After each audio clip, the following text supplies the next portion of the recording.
क्या आपने कभी सोचा है कि आखिर सभी इंडियंस का पसंदीदा टकाटक अचानक मार्केट से गायब क्यों हो गया? और सबके पसंदीदा लट्टू को अब लोग क्यों नहीं चलाते हैं? कैसे धीरे धीरे लोग ऑर्बीज को भूलते जा रहे हैं? और क्यों आजकल लोग गुलेल से नहीं खेलते? ऐसी ही कई चीजें जो बचकाने रीजंस की वजह से आज मार्केट में देखने तक को नहीं मिलती। जूसी छोटी पेप्सी। आपको ये टेस्टी जूसी जरूर याद होगी, जिसे आप अक्सर छोटी पेप्सी कहा करते थे। दोस्तों, ये छोटी पेप्सी 1 रुपए की मिलती थी, जो हमारे लिए किसी बड़ी कोल्ड ड्रिंक की बोतल से कम नहीं होती थी। क्या आपने कभी सोचा है कि ये जूसी अब हमें किसी भी दुकान पर देखने को क्यों नहीं मिलती है?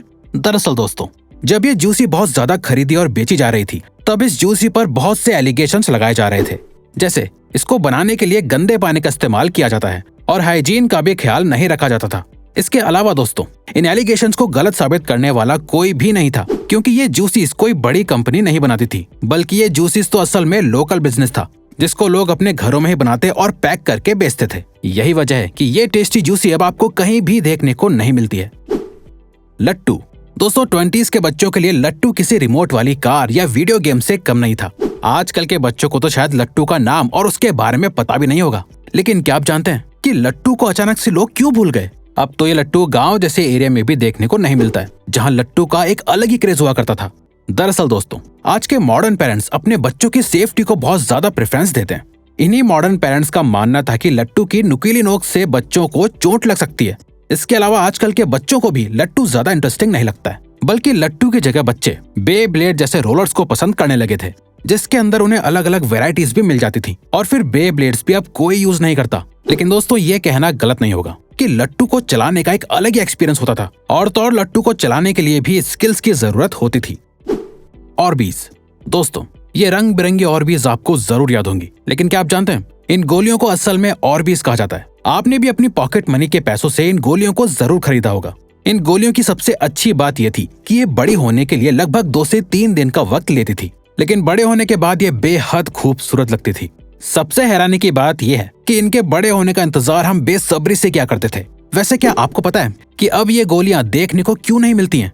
दरअसल दोस्तों, ये गोलियां बड़ी होने के बाद बहुत ही जल्दी अपने आप टूट जाती थी, जिस वजह से बच्चों को लगने लगा कि मानो जैसे उनके पैसे वेस्ट हो गए हैं, और इसीलिए धीरे धीरे लोगों ने ऑर्बीज को खरीदना बंद कर दिया। खैर, ऑर्बीज आज भी बहुत ही कम जगह और कुछ ही मॉल्स वगैरह में मिलती है, लेकिन इसकी सेल्स अब बहुत कम हो चुकी है। स्लिंगशॉट। गुलेल। दोस्तों, गुलेल का भी अपना एक एरा था। जिस तरह से लोग आजकल टिकटॉक और रील्स को लेकर पागल हैं, ठीक उसी तरह लोग गुलेल के लिए पागल थे। गुलेल बहुत ही इंटरेस्टिंग खिलौना हुआ करता था। लोग इससे पेड़ का फूल तोड़ा करते थे और तो और निशानेबाजी की प्रैक्टिस किया करते थे। क्या आपको पता है कि लोगों ने इससे खेलना क्यों बंद कर दिया? दरअसल दोस्तों, गुलेल जितना इंटरेस्टिंग और मजेदार खिलौना था, उतना ही ज्यादा डेंजरस भी था। अब जैसे बच्चे तो बच्चे ही होते हैं, उन्हें नहीं पता होता कि किसी खिलौने से लोगों को गहरी चोट भी लग सकती है।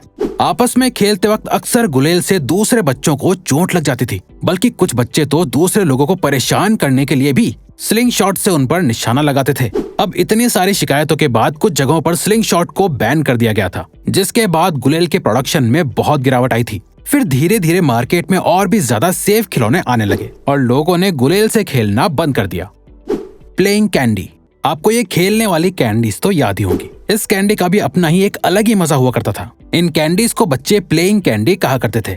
दरअसल दोस्तों, ये कैंडी अपने टेस्ट की वजह से नहीं, बल्कि अपने प्लेइंग नेचर की वजह से बच्चों के बीच बहुत मशहूर थी। इस कैंडी को बच्चे बहुत शौक से घुमाया करते थे, क्योंकि ये कैंडी एक फिजट की तरह घूमती थी। लेकिन जब इसके बीच का हिस्सा टूट जाता था तो बच्चों को इससे खाना पड़ता था, जबकि बच्चों का इस कैंडी को खरीदने का असल पर्पज ही खेलना होता था, इसे खाना नहीं। वक्त के साथ साथ बच्चे बड़े होने लगे और उनका इंटरेस्ट बदलने लगा, जिसके बाद प्लेइंग कैंडी का ट्रेंड अपने आप खत्म हो गया। चीटोस। चीटोस को तो आपने अपने बचपन में खाया ही होगा। चीटोस ब्रांड अपने अमेजिंग गिफ्ट्स और टैटूज की वजह से बहुत फेमस था, लेकिन अब तो चीटोस का नाम तक सुनने को नहीं मिलता है। क्या आप जानते हैं कि चीटोस अचानक से गायब कैसे हो गया? चलिए हम आपको बताते हैं। असल में दोस्तों, चीटोस इंडिया का प्रोडक्ट या ब्रांड नहीं था, बल्कि ये एक फॉरेन ब्रांड था, जो इंडिया की एवरेज इनकम के मुकाबले में बहुत महंगा था। जब चीटोस को इंडिया में लॉन्च किया गया था, तब लोग ज्यादा पैसे स्नैक्स वगैरह को खरीदने में वेस्ट नहीं करते थे, और बच्चे अक्सर चीटोस टैटूज की वजह से खरीदा करते थे। लेकिन इसके महंगे प्राइस की वजह से चीटोस को इंडिया में कभी भी बड़ी सक्सेस नहीं मिल पाई, और फिर धीरे धीरे और भी स्नैक्स के ब्रांड मार्केट में आने लगे, जिनका प्राइस भी चीटोस से काफी कम था। इसीलिए लोगों ने चीटोस को खरीदना बंद कर दिया। वैसे चीटोस आज भी बिकता है, लेकिन इसकी प्रोडक्शन, सेल्स और क्वांटिटी बहुत कम हो चुकी है। संतरे वाली टॉफी। आपने बसेस में अक्सर ये छोटी छोटी ऑरेंज कैंडीज बिकती हुई देखी होंगी। क्या आप जानते हैं कि एक जमाना था जब ये कैंडीज हर एक दुकान पर आसानी से मिला करती थी। दोस्तों, ये ऑरेंज कैंडी अपने खट्टे मीठे टेस्ट के लिए बहुत मशहूर थी।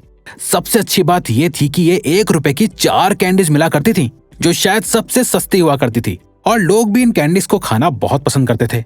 लेकिन ये कैंडीज अब बहुत ही कम देखने को मिलती हैं। दरअसल दोस्तों, इन कैंडीज को लोकल बिजनेस बनाया करते थे, जिनका कोई ब्रांड नेम नहीं होता था। इन कैंडीज की पैकेजिंग भी बहुत सिंपल और सादा होती थी। यही वजह है कि ये कैंडीज बाकी के बड़े कैंडी और चॉकलेट के ब्रांड से कंपटीशन नहीं कर पाई, और धीरे धीरे इनकी सेल कम होने लगी, जिसके बाद लोकल बिजनेस ने भी इनके प्रोडक्शन को लो कर दिया। यही वजह है कि ये ऑरेंज कैंडीज अब बहुत ही कम ही जगह देखने और खाने को मिलती हैं। Phone booth.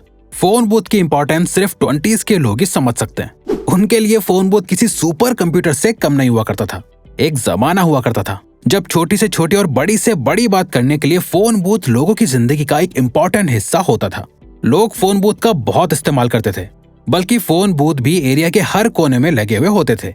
लेकिन टेक्नोलॉजी बड़ी और ग्रो हुई, जिसके बाद पॉकेट फोन्स का इन्वेंशन हुआ, जिसके बाद लोगों को फोन बूथ की कोई जरूरत नहीं थी और लोगों ने अपने फोन बूथ का इस्तेमाल करना बंद कर दिया। आज के जमाने में फोन बूथ बस एक डेकोरेशन का मटेरियल बन गया है, जिसको अक्सर शूटिंग करने के लिए इस्तेमाल किया जाता है। आईपॉड्स। म्यूजिक लवर्स के लिए आईपॉड्स एक रेवोल्यूशनरी आइटम था, क्योंकि इस छोटे से प्रोडक्ट के अंदर लाखों से भी ज्यादा गाने एक साथ स्टोर किए जा सकते थे, वरना लोगों को गाने सुनने के लिए सीडी प्लेयर्स का इस्तेमाल करना पड़ता था। आईपॉड ने लोगों के एंटरटेनमेंट को आसान और मजेदार बना दिया था। आईपॉड खुद एक टेक्नोलॉजी का इनिशिएटिव था, लेकिन टेक्नोलॉजी इतनी तेजी से आगे बढ़ी कि इसने आईपॉड को भी पीछे छोड़ दिया। जैसे मोबाइल फोन, जिसके अंदर आप किसी भी गाने को सुन सकते हैं। अब तो गाने सुनने के लिए एप्लीकेशंस तक बन गई हैं, जिन्होंने आईपॉड को लोगों के लिए बिल्कुल ऑब्सोलीट बना दिया है। खैर, इसका मतलब ये बिल्कुल भी नहीं हुआ कि आईपॉड एक अच्छा इन्वेंशन नहीं था, बल्कि आईपॉड ने तो टेक्नोलॉजी की दुनिया में एक रेवोल्यूशन ला दिया था। तो दोस्तों, अब अगर आपको ये वीडियो अच्छी लगी और आप आगे भी ऐसी ही अमेजिंग वीडियोस देखना चाहते हैं, तो प्लीज हमारे चैनल को सब्सक्राइब करके ऑल नोटिफिकेशन बेल को ऑन कर दो, ताकि हमारी फ्यूचर वीडियोस का नोटिफिकेशन सबसे पहले आपके पास आए। So till then, keep learning, keep growing.